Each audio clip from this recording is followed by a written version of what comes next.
सत श्रीकाल दोस्तों, Sukhmani immigration services Brampton Canada तो मैं सतविंदर भाटिया थोड़ा इस वीडियो स्वागत करना। मैं regulated and licensed Canadian immigration consultant हाँ। अज का वीडियो बहुत ही स्पैशल है क्योंकि अज एक ऐसे प्रोग्राम की गल करन लगे हाँ जो थोड़ा लगेगा कि सच नहीं है। सो उस तो पहला एक रिक्वेस्ट, जे तुसी चैनल हुण तक सबसक्राइब नहीं किया तो प्लीज़ चैनल जरूर सबसक्राइब कर दिओ क्योंकि इस चैनल पर असीं बहुत सारिया कैनेडियन इमीग्रेशन दियाँ न्यूज़ अपडेट टिप्स ट्रिक्स तुहाडे नाल शेयर करने आ। वीडियो पसंद आए प्लीज़ लाइक करो, शेयर करो अपने फ्रेंड्स और फैमिलीज़ नाल ताकि उन्हों का भी बेनीफिट हो सके। बेल आइकन नूं जरूर दबा दिओ, इहदे नाल वीडियो उस वक्त तुहाडे तक पहुँचता है जदों असीं अपलोड करने। सो बिना होर देर कीते होए शुरू करने आ अज का एक बहुत इंपॉर्टेंट वीडियो जिहदा कि नाम हैगा कैनेडियन वर्क परमिट इन 10 डेज। जी हाँ, 10 दिनों के विच कैनेडियन वर्क परमिट 10 दिनों के विच नहीं यकीन आता ना, मैनू भी नहीं आता है, लेकिन प्रोग्राम बिल्कुल सच्चा है। सो की प्रोग्राम है वो थोनू दसने आ। पहले यदियाँ कुछ इंपॉर्टेंट हाईलाइट दसते हैं। जो मैं थोनू हाईलाइट दसिया ना तुसी कहना है कि नहीं हुण तो बिल्कुल यकीन नहीं आता।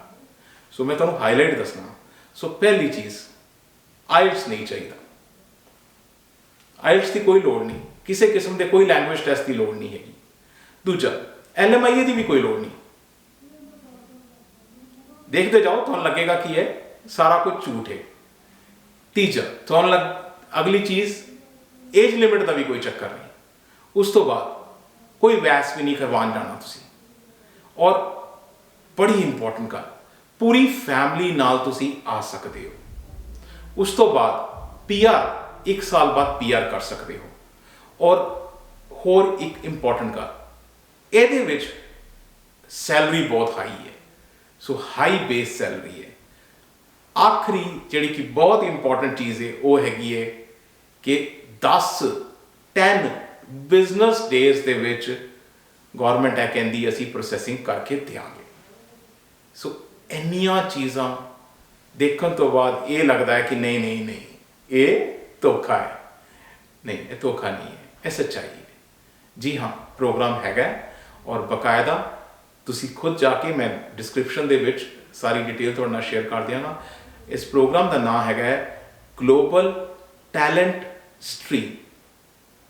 सो ग्लोबल टैलेंट स्ट्रीम जिन्हों असी शॉर्ट विच GTS कहने आ, GTS नाम का एक प्रोग्राम है, ग्लोबल टैलेंट स्ट्रीम। और हुण तुसी पुछोगे जी ग्लोबल टैलेंट स्ट्रीम है की। सो ग्लोबल टैलेंट स्ट्रीम बेसिकली एक प्रोग्राम है जिहड़ा टैंपरेरी फॉरन वर्कर्स के अंडर कैटेगरी के अंदर आता है, वड्डी अंबरेला हैगी है वो अंडर आता है।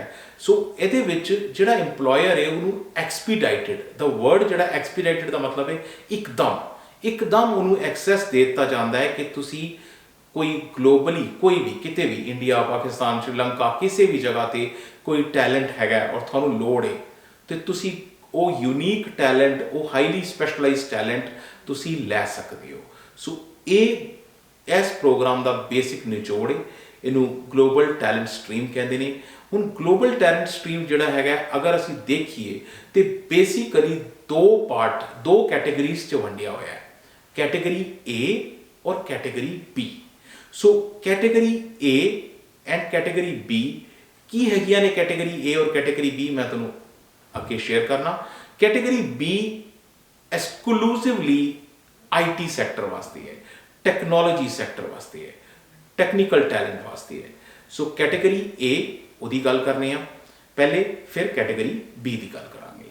सो कैटेगरी A की जे गल करिए तो कैटेगरी A जिहड़ी है उहदे विच GTS, हुण इहदे विच वो कंपनियां जिहड़ियां ने जिहड़ियां GTS के अंडर वर्क परमिट लाना चाहदियां ने उन्होंने रैफरल चाहिए। रैफरल चाहिए है डेजिग्नेटेड पार्टनर्स। हर प्रोविंस के विच, हर एरिया के विच गौरमेंट ने डेजिग्नेटेड पार्टनर बनाए हुए हैं। वो डेजिग्नेटेड पार्टनर जिहड़े कहंदे ने जी असी इन्हों रैफरल देंगे, असी एंडोर्समेंट देंगे। सो एंडोर्समेंट देने तो बाद जदों वो एंडोर्स कर देंगे ने उस कंपनी नूं तां जाके वो category A they which hiring कर सकदियां ने। सो कैटेगरी A दे विच जिहड़ा है ਰਿਕੁਆਇਰਮੈਂਟ ਕੀ ਹੈ? ਰਿਕੁਆਇਰਮੈਂਟ ਹੈਗੀ ਹੈ ਕਿ ਤੁਹਾਡੇ ਕੋਲ ਰੈਫਰਲ ਪਾਰਟਨਰ ਹੋਣਾ ਚਾਹੀਦਾ ਹੈ ਜਿਹੜਾ ਤੁਹਾਨੂੰ ਐਂਡੋਰਸ ਕਰੇ। ਉਹ ਰੈਫਰਲ ਪਾਰਟਨਰ ਯੂਜੂਅਲੀ ਸਿਟੀ ਜਾਂ ਕੋਈ ਸਿਟੀ ਦੀਆਂ ਅੱਗੋਂ ਕੋਈ ਨਾ ਕੋਈ ਐਸੀਆਂ ਜਿਹੜੀਆਂ ਆਰਗੇਨਾਈਜੇਸ਼ਨਸ ਨੇ ਜਿਹੜੀਆਂ ਅੱਗੋਂ ਤੁਹਾਨੂੰ ਐਂਡੋਰਸ ਕਰਦੀਆਂ ਨੇ। ਸੋ ਉਹ ਕੈਨੇਡੀਅਨ ਕੰਪਨੀਜ਼ ਨੂੰ ਜਿਹੜੀਆਂ ਕਿ ਉਹਨਾਂ ਦਾ ਰੈਕਡ ਅੱਛਾ ਹੈ ਜਾਂ ਉਹਨਾਂ ਦੀ ਬਹੁਤ ਇਨੋਵੇਟਿਵ ਤਰ੍ਹਾਂ ਦਾ ਕੰਮ ਹੈਗਾ ਉਹਨਾਂ ਨੂੰ ਐਂਡੋਰਸ ਕਰਦੀਆਂ ਨੇ, ਅਤੇ ਜਦੋਂ ਉਹ ਐਂਡੋਰਸ ਕਰ ਦਿੰਦੀਆਂ ਨੇ ਤਾਂ ਉਹ ਹਾਇਰਿੰਗ ਕਰ ਸਕਦੀਆਂ ਨੇ GTS ਕੈਟੇਗਰੀ ਦੇ ਅੰਦਰ, ਗਲੋਬਲ ਟੈਲੈਂਟ ਸਟਰੀਮ ਦੇ ਅੰਦਰ। ਸੋ ਗਲੋਬਲ ਟੈਲੈਂਟ ਸਟਰੀਮ ਦੇ ਵਿੱਚ ਮੈਂ ਇੱਥੇ ਤੁਹਾਡੇ ਨਾਲ ਸ਼ੇਅਰ ਕੀਤੀਆਂ ਹੈਗੀਆਂ ਨੇ ਓਨਟੈਰੀਓ ਦੀਆਂ, ਰਾਈਟ। ਹਰ ਕੈਟੇਗਰੀ ਦੇ ਵਿੱਚ ਇੱਥੇ ਮੈਂ ਸਿਰਫ ਓਨਟੈਰੀਓ ਦੀ ਗੱਲ ਕਰ ਰਿਹਾ।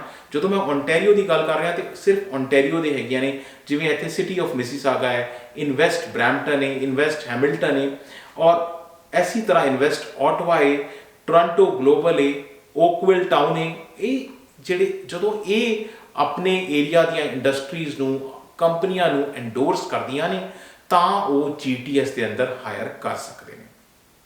ਕੈਟੇਗਰੀ A ਹੋਈ। ਸੋ ਕੈਟੇਗਰੀ A ਦੇ ਵਿੱਚ ਜਿਹੜੀ ਚੀਜ਼ ਦੇਖਣ ਵਾਲੀ ਹੈਗੀ ਹੈ ਉਹ ਹੈਗੀ ਹੈ ਕਿ ਕਿੰਨੇ ਵਰਕਰ ਲੈ ਸਕਦੇ ਨੇ। ਉਹ ਮੁਸ਼ਕਿਲ ਨਾਲ 1 ਜਾਂ 2 ਵਰਕਰ ਹੀ ਅਲਾਉਡ ਨੇ। ਇੱਕ ਕੰਪਨੀ ਵਾਸਤੇ 1 ਜਾਂ 2 ਵਰਕਰ ਸਾਲ ਦੇ ਵਿੱਚ ਅਲਾਉਡ ਨੇ ਇਸ ਕੈਟੇਗਰੀ ਦੇ ਵਿੱਚ, ਜਦੋਂ ਉਹਨਾਂ ਨੂੰ ਐਂਡੋਰਸਮੈਂਟ ਮਿਲ ਜਾਂਦੀ ਹੈਗੀ ਹੈ, ਜਦੋਂ ਉਹਨਾਂ ਨੂੰ ਰੈਫਰਲ ਮਿਲ ਜਾਂਦਾ ਹੈਗਾ। ਤੇ ਹੁਣ ਇੱਥੇ ਇੱਕ ਧਿਆਨ ਦੇਣ ਵਾਲੀ ਗੱਲ ਹੈ ਕਿ ਉਹਨਾਂ ਦੀ ਵੇਜ ਬਹੁਤ ਹਾਈ ਹੁੰਦੀ ਹੈਗੀ ਹੈ। ਵੇਜ ਮਿਨੀਮਮ 80,000 ਹੋਏਗੀ ਪਹਿਲੇ 2 ਵਰਕਰਸ ਵਾਸਤੇ। ਜੇ ਬਾਅਦ ਦੇ ਵਰਕਰਸ ਹੋਣਗੇ ਤੇ ਐਡੀਸ਼ਨਲ ਵਰਕਰਸ ਵਾਸਤੇ ਉਹ $1.5 ਲੱਖ ਸੈਲਰੀ ਬਣ ਜਾਏਗੀ।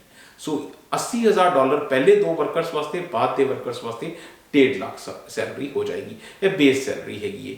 ਸੋ ਇਸ ਕੈਟੇਗਰੀ ਦੇ ਵਿੱਚ ਜੇ ਗਲੋਬਲ ਟੈਲੈਂਟ ਸਟਰੀਮ ਦੇ ਅੰਦਰ ਕੈਟੇਗਰੀ 8 ਅੰਡਰ ਹਾਇਰ ਕਰਨਾ ਹੈ। ਹੁਣ ਜੇ ਕੈਟੇਗਰੀ ਇਹਦੇ ਇਲਾਵਾ ਜੇ ਕੈਟੇਗਰੀ B ਦੀ ਗੱਲ ਕਰੀਏ, ਸੋ ਕੈਟੇਗਰੀ B ਜਿਹੜੀ ਹੈ ਉਹਦੇ ਵਿੱਚ ਤੁਹਾਨੂੰ ਰੈਫਰਲ ਨਹੀਂ ਚਾਹੀਦਾ ਕਿਸੇ ਕੋਲੋਂ, ਕੋਈ ਐਂਡੋਰਸਮੈਂਟ ਨਹੀਂ ਚਾਹੀਦੀ, ਕਿਸੇ ਕਿਸਮ ਦੀ ਐਂਡੋਰਸਮੈਂਟ ਨਹੀਂ ਚਾਹੀਦੀ। ਲੇਕਿਨ ਇਹ ਸਿਰਫ ਟੈਕਨੋਲੋਜੀ ਸੈਕਟਰ ਵਾਸਤੇ ਹੈ, ਸਿਰਫ ਔਰ ਸਿਰਫ ਟੈਕਨੋਲੋਜੀ ਸੈਕਟਰ ਵਾਸਤੇ ਹੈ। कंप्यूटर और IT इंडस्ट्री, IT कंप्यूटर और इंफॉर्मेशन टैक्नोलॉजी सैक्टर वास्ते ਜਿਹੜੀਆਂ जॉब्स कंप्यूटर और IT इंडस्ट्री के अंडर आंदियां ने उन्हां वास्ते है। हुण इत्थे मैं एक गल दसना चाहांगा कि वर्ल्ड ओवर अगर मार्केट देखिया जा तो जिहड़ी टोरंटो की मार्केट है, खासकर मैं टोरंटो की गल कर रहा, टोरंटो की जिहड़ी मार्केट है IT मार्केट है वो वर्ल्ड के 3-4 नंबर पर आ रही है। US ਤੇ अगर गल करिए कैलीफोर्निया के पासे की वो नंबर 1-2 ਤੇ चलदियां ने उन्होंने उत्थे की मार्केट। उस तो बाद टोरंटो की मार्केट है वो पिछले एक डेटा के हिसाब नाल वो न्यूयॉर्क और होर कई एरियाज US ਨੂੰ पिछे छड़ चुकी है तो नंबर 2-3 ਤੇ चल रही है वर्ल्ड ओवर। सो इस करके उन्होंने को IT ਦੇ ਇਹ मैं सारिया गल्लां तुहाडे नाल इस करके शेयर कर सकना क्योंकि मेरी भी बैकग्राउंड IT दी है। सो इस करके मैं तुहानूं ये चीज़ां इन्नी डिटेल च दस सकना वा। IT सैक्टर दे विच बहुत हाई रिक्वायरमेंट रहिंदी हैगी है और टैलेंट जदों उन्हां नूं पर्टिकुलर कोई स्किल्स की लोड़ होंदी हैगी है और अगर वो नहीं मिलती तो कंपनी बहुत नुकसान च जाती है। सो इस करके यह एक स्पैशल कैटेगरी IT सैक्टर वास्ते बनाई गई हैगी है। कैटेगरी B GTS के अंदर ग्लोबल टैलेंट स्ट्रीम। ਹੁਣ जब मैं तुहानूं इत्थे तक दसदा तो मैं तुहानूं नॉक कोड भी दसांगा, बल्कि नॉक कोड की दसने ने एक्चुअली मैं तुहानूं टीयर कोड दसांगा क्योंकि नॉक तो पुरानी गल हो गई, राइट। तो मैं तुहानूं टीयर कोड दसांगा और उहदा ऑक्यूपेशन दसांगा। सो 2021 के नॉक कोड नूं टीयर कोड कहते हैं। 5 डिजिट का हुंदा है, 4 का नहीं हुंदा हैगा। सो 5 डिजिट की गल करिए तो 5 डिजिट का नॉक कोड है, NOC code 20012 computer and IT manager. इसी तरह अगे देखिए तो computer engineer, cyber security specialist, बड़ी ही एक इंपॉर्टेंट स्किल हैगी है साइबर सिक्योरिटी, जिहदे विच अगर कंपनी को साइबर सिक्योरिटी के बंदे ना होण तो उन्होंने लखां ही डॉलर का नुकसान हो सकता है अगर उन्होंने हैकिंग हो जाए तो। सो इस करके cyber security specialist, business system specialist, information system specialist, web designers, data scientist, data analyst, software engineer, computer programmer, software developer, web developer, all these are under this category. ये सारे दे सारे इस category दे विच हैगे ने। सो एक category B है थोड़े सामने मैं 2021 ਦੇ ਨੌਕ ਕੋਡ ਜਿਹਨਾਂ ਨੂੰ ਟੀਅਰ ਕੋਡ ਕਹਿੰਦੇ ਨੇ ਸਭ ਤੁਹਾਡੇ ਸਾਹਮਣੇ ਸ਼ੇਅਰਡ ਹੈ। ਹੁਣ ਗਲੋਬਲ ਟੈਲੈਂਟ ਸਟਰੀਮ ਦੇ ਵਿੱਚ ਮੈਂ ਜਿਸ ਤਰ੍ਹਾਂ ਕਿ ਤੁਹਾਨੂੰ ਦੱਸ ਚੁੱਕਾ ਕਿ ਨੌਕ ਕੋਡ ਜਿਹੜਾ ਹੈ ਇਹ ਹਰ ਬੰਦੇ ਵਾਸਤੇ ਨਹੀਂ ਹੈ।